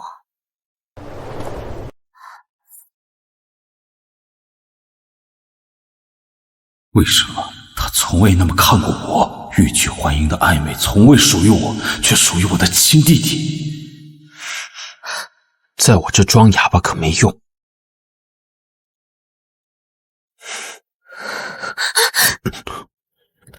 大爷，府里的规矩何时教过你对着手下人动手动脚，举止不清？大哥果然对柳文英动了心思。我不过同他说几句话，怎么动手动脚了？问话需要捏着下巴吗？需要那么近吗？需要他穿成这样吗？需要在房间里单独问话吗？他穿成这样怎么了？难不成让他湿着单独问话又怎么了？这府上的人我还不能单独问吗？平日里胡闹也就罢了，如今却对一个女子如此轻佻，你眼里还有没有半点体统？体统？大哥今日倒是教起我体统了。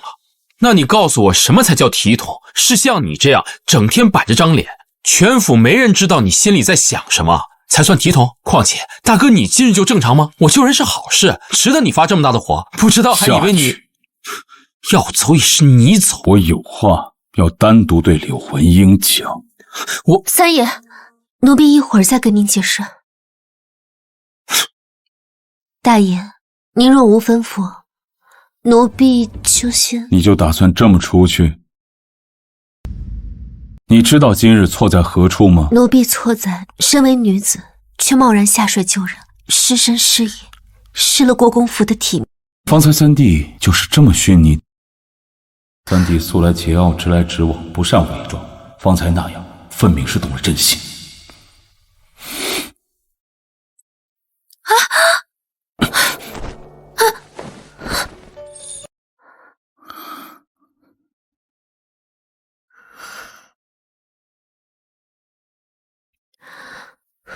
为什么选老三？就因为他尚未娶妻，性情单纯，容易拿捏。你想做三夫人，是又如何？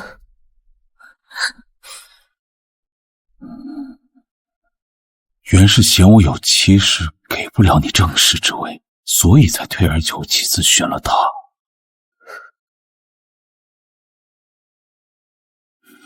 不说没关系，有我在一天，你休想，你只能是我的。前有狼，后有虎，国公府如今已经彻底待不下去了。啊！三爷，大哥跟你说什么了？大爷一向最重规矩，他只是询问。别骗我，我知道，大哥也喜欢你。三爷莫要乱说。你呢？什么？别装傻。你呢？你喜欢谁？放开我！我喜欢谁，跟你有什么关系？怎么和我没关系？我也喜欢你。不可能！你在捉弄我，三爷莫要再开玩笑了。我没有开玩笑，我承认，我之前的确一直在捉弄你，但我不知道我什么时候变了。我现在满脑子都是你，一日见不到你都不行。我曾经以为我们不会有男女之情，但你出现了，你改变了我。我现在只想知道，你是否像我喜欢你这般喜欢我？我只是一个奶娘，是一个普通人。三爷今天说的话，我就当做没听过。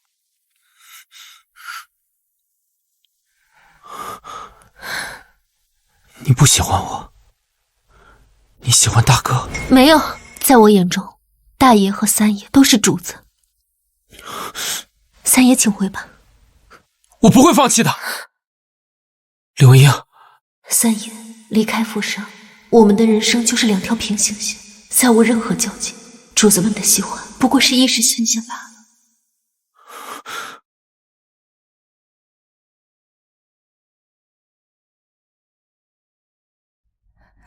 大爷回来了。夫君，这么晚还没睡？被雷惊醒了，便睡不着了。有件事要与你商量。夫君请说。我欲纳妾。为何？为何？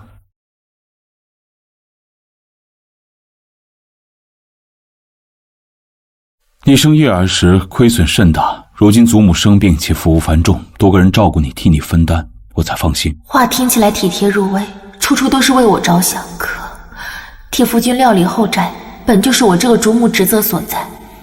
夫君可是心里已有人选？柳文英。这不行！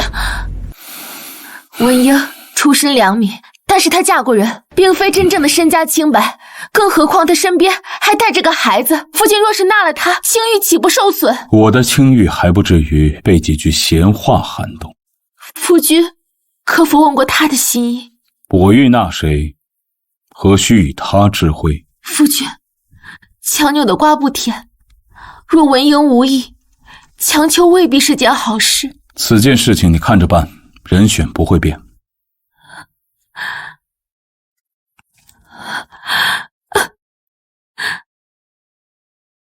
大夫人，您就是心太善。当初那柳氏进府，奴婢瞧着就不对劲儿。红玉，话不可以乱说。刘奶娘伺候小主子也是尽心尽力，对大夫人也是恭敬守礼，从未有过半分逾矩。那大爷为何偏偏要纳她？够了！呀，要不要叫刘奶娘来？平时她在时，小主子一哭，她哄两下便好了。闭嘴！在主子面前，你也敢多嘴？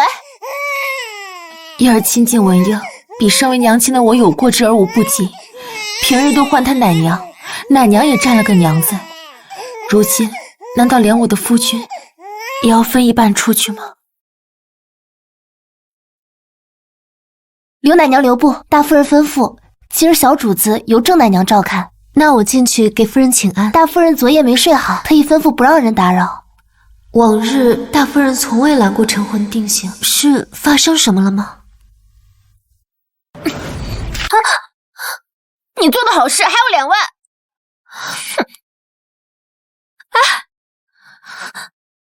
红玉说的话你也别往心里去，她也是心疼大夫人，所以才口不择言。此竹姑娘这是发生什么了吗？你可否告诉我？大爷他执意要纳妾，人选是你。大爷竟和夫人提及要纳我为妾。红玉认定是你勾引的大爷，搅得大爷和大夫人离心。我没有，我绝对不会做出对不起大夫人的事的。让我进去见大夫人一面，我亲自跟她解释。事到如今，解释已无用，大夫人信或不信都已不重要。若你真的不想让大夫人为你劳心伤神，眼下只有一个办法。什么办法？嫁给徐掌柜的儿子，你便是有妇之夫，自然不会被大爷强行纳为妾室。我知道了，紫竹姑娘，你可否让我进去见大夫人一面？奴婢僭越，还请大夫人恕罪。想来你也知道大爷要纳你之事，现在没有旁人，我要听你的真心话。若你有意，我也可为你安排。奴婢不愿，奴婢也不愿意做小妾，更不愿让您伤心。我已经攒够钱了，还请大夫人放我一条生路。您待奴婢恩重如山，奴婢是万万不会做出伤害您和大爷和睦的事来。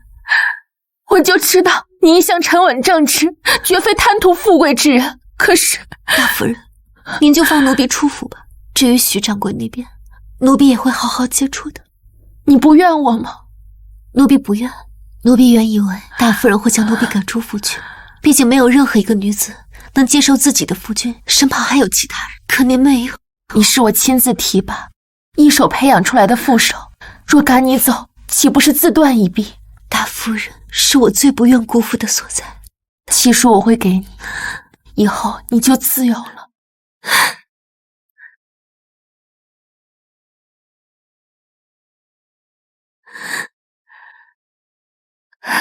谢谢大夫人，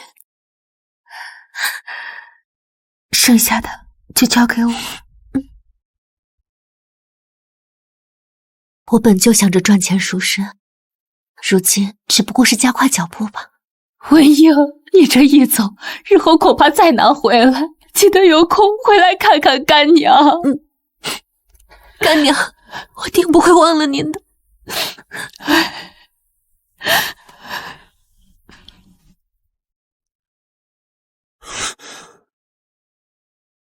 你要纳茵茵为妾？你已经习惯，怎么越发没大没小？既然已经知道此事，你就应该唤他一句嫂子。为什么偏偏是他？我是你大哥，我做什么事还需要向你解释吗？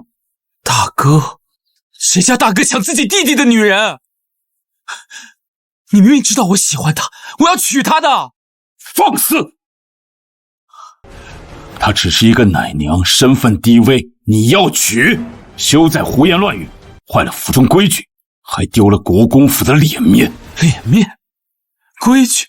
我都可以不要，我只要她，我会娶她为妻，而不是像你一样纳她为妾。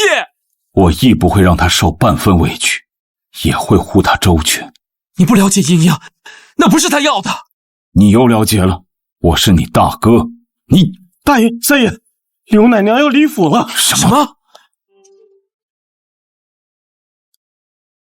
终于自由了。我不会再逼你了，不要走。刘文英，没有本少爷的命令，你不准走。你忘了小爷我说的吗？就算你逃到天涯海角，我也会追到你。二位爷，还请放手，我已经不是府中奴婢了。我不会放手的，我更不会放手。二位爷，你们是天之骄子，身份地位高高在上，我只是一个普通的寡妇，为了生存才入府当奶娘的。你们和我之间的差距是天堑鸿沟。自入府以来，我只想有一个属于我和洛洛的家，这是我唯一所求。